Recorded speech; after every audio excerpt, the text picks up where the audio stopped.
नमस्कार बच्चों, पहरुए सावधान रहना इस कविता में फिर से एक बार आपका स्वागत है। आज हम मंजरी इस पाठ्यपुस्तक से पाठ क्रमांक 12वां पढ़ने जा रहे हैं, जिसका शीर्षक है पहरुए सावधान रहना। पहरुए सावधान रहना इस पाठ का यह सेशन क्रमांक दूसरा है। यह एक कविता है। इसके पहले भाग में हमने कविता के जो कवि है उनका संक्षिप्त परिचय देखा था और कविता के कुछ अंश को हमने पढ़ा था। अब हम आगे के कविता के भाग को विस्तार से पढ़ेंगे। सबसे पहले हम पूर्ण कविता को एक बार पढ़ लेते हैं। आज जीत की रात है, पहरुए सावधान रहना, खुले देश के द्वार, अचल दीपक समान रहना। प्रथम चरण है नए स्वर्ग का, है मंजिल का छोर, इस जनमंथन से उठ आए पहली रत्न हिलोर। अभी शेष है पूरी होना, जीवन मुक्ता रोर, क्योंकि नहीं मिट पाई दुखी विगत सावली कोर। ले युग की पतवार, बने अंबुधि समान रहना, पहरुए सावधान रहना। जैसे कि इसके पहले सेशन में भी हमने देखा था कि यह कविता जो है कवि ने किस समय लिखी है कि हमारा देश स्वतंत्र होने, जिस दिन देश हमारा स्वतंत्र हुआ था उस दिन की रात को यह कविता लिखी गई है। और कविता जिस प्रकार से हमारे जीवन में कुछ अच्छे क्षण आते हैं तो हम सेलिब्रेट करते हैं, तो उसी तरह इस कविता में बताया गया है कि आज की जो रात है वह जीत की रात है और देशवासियों को, देश के पहरेदारों को कवि सावधान करते हुए कहते हैं कि खुले देश के द्वार, कि आज हमारा देश परतंत्रता से मुक्त हो गया है और हमारे देश को आज़ादी का मुकुट पहना दिया गया है। हमारे देश के द्वार जो पहले देश स्वतंत्र होने से पहले अन्य सरकार के यहाँ पर हम बंदिस्त बने हुए थे, लेकिन आज हम आज़ाद हो गए। हमारे देश के स्वतंत्र द्वार खोल गए हैं। तो जिस प्रकार से दीपक अचल होता है और वह एक ही स्थान पर स्थिर होता है, लेकिन अपने रोशनी से वह अपने आजू बाजू का सारा अंधकार मिटा देता है, तो तुम्हें भी इस प्रकार से अब अचल दीपक के समान रहना है और हमारे देश की क्या करना है, सुरक्षा करना है। प्रथम चरण है नए स्वर्ग का, है मंजिल का छोर, इस जनमंथन से उठ आही पहली रत्न हिलोर। अब देखें, यहाँ पर बहुत देश की स्वतंत्रता के लिए केवल एक व्यक्ति का हम नहीं कह सकते कि सारे जन समूह का, जन मंथन का यह जो बलिदान है, उनके बलिदान के बलबूते हम देखते हैं कि देश की स्वतंत्रता के लिए बहुत सारे लोगों ने अपने जान न्यौछावर कर दी। बहुत सारे ऐसे क्रांतिकारी थे, नेता थे, जिन्होंने अपने जीवन की बलिदान देकर हमारे देश की आज़ादी के सपने देखे थे। तो इस प्रकार से जनमंथन से उठ आही पहली रत्न हिलोर। जनमंथन मतलब जनता के द्वारा किया गया आंदोलन। और अब जीवन मुक्तता की डोर, क्योंकि नहीं मिट पाई दुख की विगत सावली को, कि हमारा देश भले ही आज स्वतंत्रता का आनंद ले रही है, लेकिन हमें यह नहीं भूलना चाहिए कि जिस प्रकार से अत्याचार, शोषण हमारे इस देश की जनता पर हुए हैं, वह कहीं ना कहीं डर उनके मन में अभी भी छिपा हुआ है। तो उस मन के डर को, उसके वजह से हमारे देश का जो नुकसान हुआ है हर स्थिति में, आर्थिक क्षेत्र में, सामाजिक क्षेत्र में, शैक्षणिक क्षेत्र में, बहुत सारे हमारे देश की जो नुकसान हुआ है उसको भी अभी आपको विकसित करवाना है।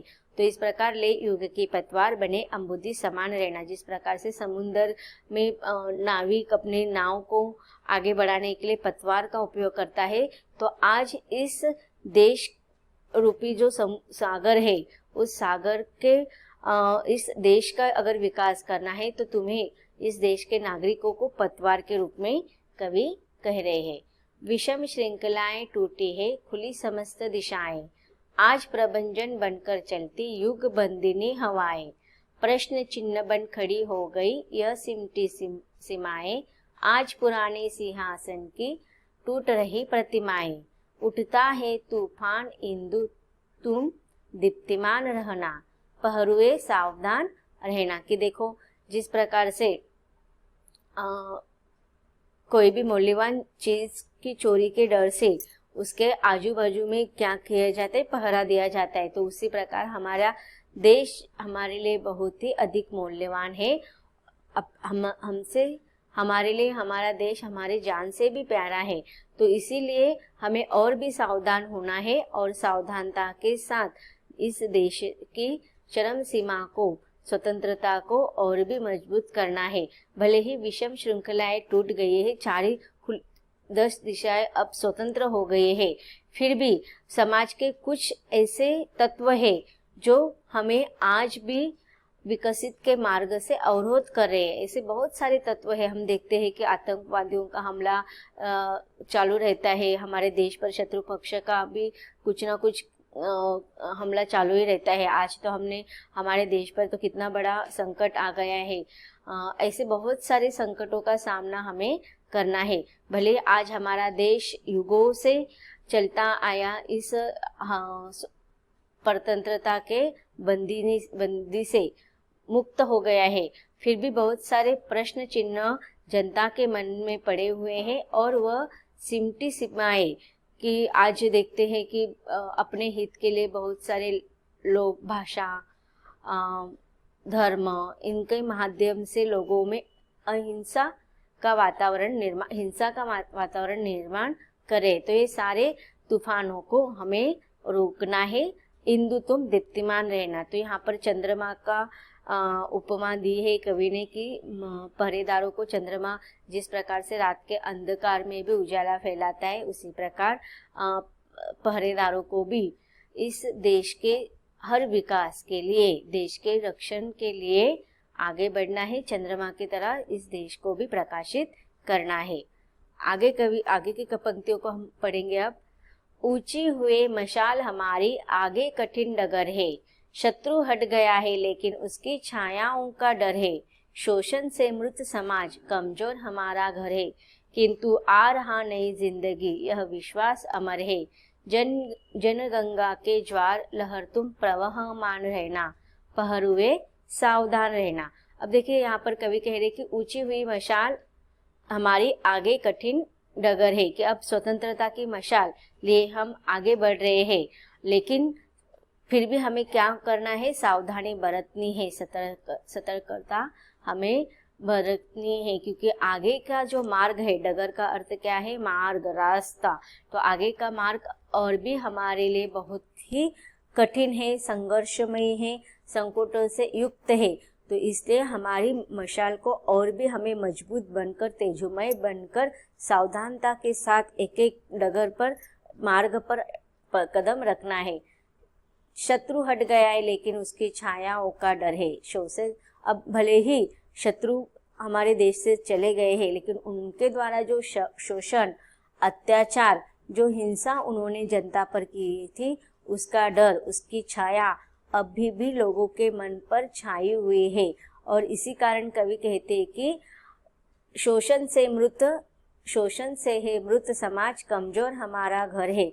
भले ही आज हम स्वतंत्रता के नाम पर हर व्यक्ति के स्वतंत्रता का हम बढ़ावा करते हैं, लेकिन फिर भी जो भी अत्याचार, जो भी शोषण हुआ है, उसका डर से हमारा समाज अभी भी मृतक है। तो ऐसे मृतक समाज को हमें एक जागरूक नागरिक बनकर उनके मन से इस डर को निकालना है।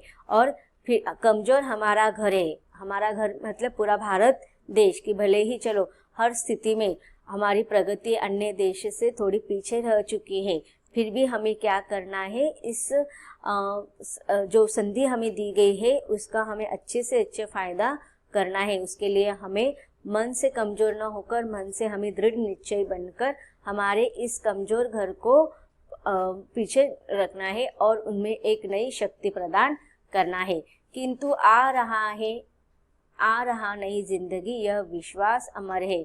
जन गंगा के ज्वार में, लहर तुम प्रवहमान रहना। अब देखें कि इस कमजोर और शोषण, अत्याचार से डरे हुए लोगों के मन में तुम्हें क्या करने हैं, नया मार्ग निकालना है, नई मशाल जो प्रकाश युक्त है, ऐसे प्रकाश को, मशाल को आप सारे लोगों के जिंदगी में रोशनी फैलाकर तुम्हें उनके अंदर विश्वास फैलाना है, और ऐसा विश्वास जो हमेशा के लिए अमर हो जाए, चिरकाल हो जाए। जन गंगा में ज्वार की जन रूपी इस गंगा में ज्वार आपको पता होगा कि समुद्र के लहरें, तेज लहरें दौड़ती है, तो उसी प्रकार आज इस जन समूह के मनों में तुम्हें इस स्वतंत्रता का ज्वार लहरें निर्माण करना है, और इन लहरों को तुम्हें प्रवाहमान करना है, उनकी गति को तुम्हें आगे बढ़ाना है, उनकी गति को कभी भी रुकावट निर्माण नहीं होने देना है। तो इस प्रकार कवि कहते हैं कि हे पहरुए, आप सावधान हो जाए और इस देश के, स्वतंत्रता देश के, और भी आप अच्छी तरह से रक्षा करें। अब यहाँ पर मैंने आपको बताया है कि जो संदर्भ और प्रसंग होगा, इसके पहले सेशन में मैंने आपको जो दिया है वो सेम आप संदर्भ और प्रसंग इसमें लिखेंगे। व्याख्या हम देखते हैं। स्वतंत्रता प्राप्ति के बाद देश की प्रगति के लिए हमें कठिन रास्ते पर चलना है। इस रास्ते को देखने के लिए हमने मशाल ऊंची कर दी है। शत्रु चला गया है, परंतु फिर भी हमें उसकी छाया से सावधान रहना है। शोषण के कारण हमारा समाज मृत और हमारा देश अभावग्रस्त अर्थात कमजोर है, किंतु स्वतंत्रता मिलने पर नए जीवन में हमें प्रगति करना है। आगे व्याख्या कंटिन्यू है। ऐसा हमारा अटल विश्वास है। जनता रूपी गंगा में ज्वार आया है, अर्थात लोगों में नया उत्साह है, और तुम लहर बनकर इसे अच्छी तरह प्रवाह दो, मार्ग दो। देश के रक्षकों, सावधानी से देश की सुरक्षा करो। अब हम कुछ प्रश्नोत्तर पर चर्चा करेंगे। आपको विचार और कल्पना में कुछ प्रश्न पूछे गए हैं। पहला प्रश्न है, नए युग की पतवार किनके हाथों में है? इसका उत्तर आप लिखेंगे, नए युग की पतवार सतर्क, सावधान देश के रक्षकों के हाथों में है। प्रश्न दूसरा, स्वतंत्रता के बाद आज भी अनेक ऐसी समस्याएं हैं जो देश को तोड़ने में लगी हुई है। तो यहाँ पर दो प्रश्न पूछे गए, ये समस्याएं कौन कौन सी है, और दूसरा प्रश्न है कि आपको इनको सुलझाने में क्या सहयोग दे सकते हैं।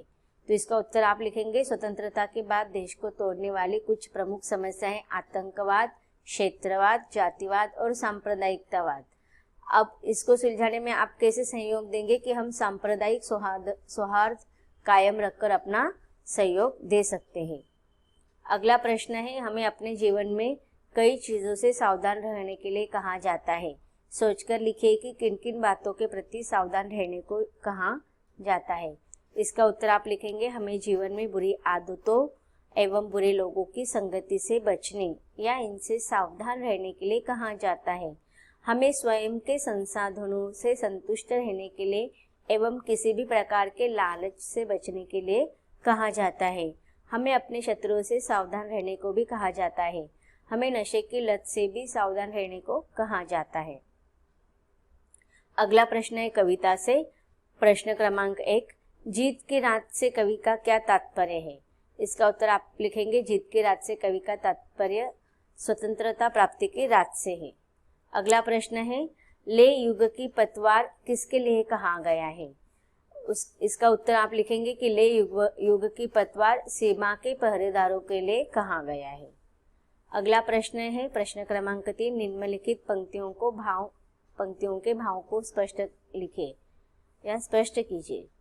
पहला है क, खुले देश के द्वार अचल दीपक समान रहना। इसका भाव आप लिखेंगे, देश स्वतंत्र हो गया है, दीपक के समान अचल रहकर इसे प्रकाशित करना नागरिकों का कर्तव्य है। अगला है ख, क्योंकि नहीं मिट पाई दुख की विगत सावली कोर। इसका भाव आप लिखेंगे, पराधीनता के समय में हुआ देश का शोषण तथा अभाव और हानि दूर नहीं हो पाई।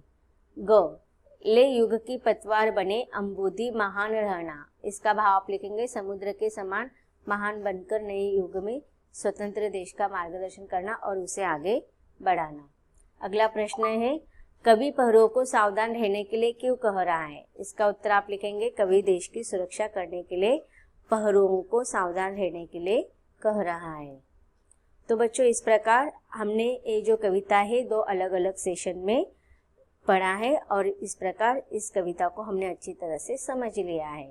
यह कविता यहीं पर समाप्त होती है। धन्यवाद।